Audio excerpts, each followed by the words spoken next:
Memberikan dukungan dalam setiap kontes demokrasi merupakan hal biasa. Begitupun dengan ASN yang memiliki hak politik. Namun, ASN jangan sampai ikut berpolitik praktis karena itu melanggar netralitas ASN.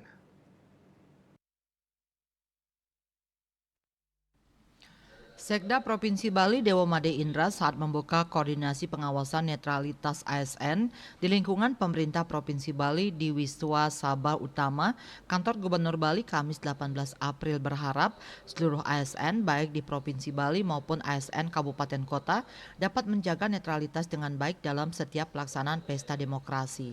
Begitu juga menjelang Pilkada serentak pada 27 November 2024 mendatang.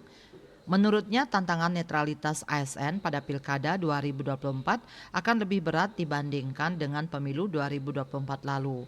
Dalam pelaksanaan pemilu 2024 lalu, netralitas ASN di lingkungan pemerintah Provinsi Bali dan kabupaten kota sudah sangat baik. Secara umum, ASN di Pemprov Bali dan kabupaten kota sudah dapat menjaga netralitasnya dengan baik.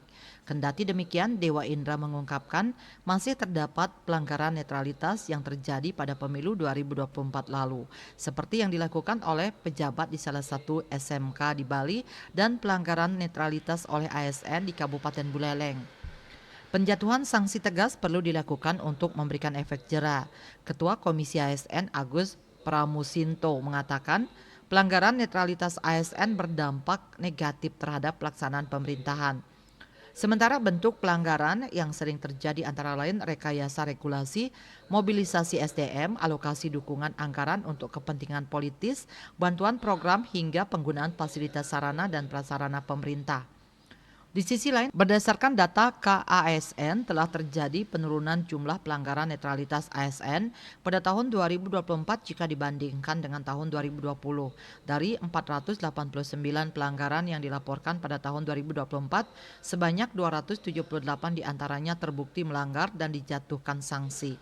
Sementara pada pemilu sebelumnya di tahun 2020, jumlah pelanggaran yang dilaporkan mencapai 2.034 kasus dengan 1.597 diantaranya terbukti melanggar dan dijatuhi sanksi. Walaupun telah terjadi penurunan, Agus Pramusinto berharap ke depan netralitas ASN dapat terus dijaga untuk mewujudkan birokrasi yang independen dan pelayanan publik dapat terlaksana dengan baik. Winata Bali Post melaporkan.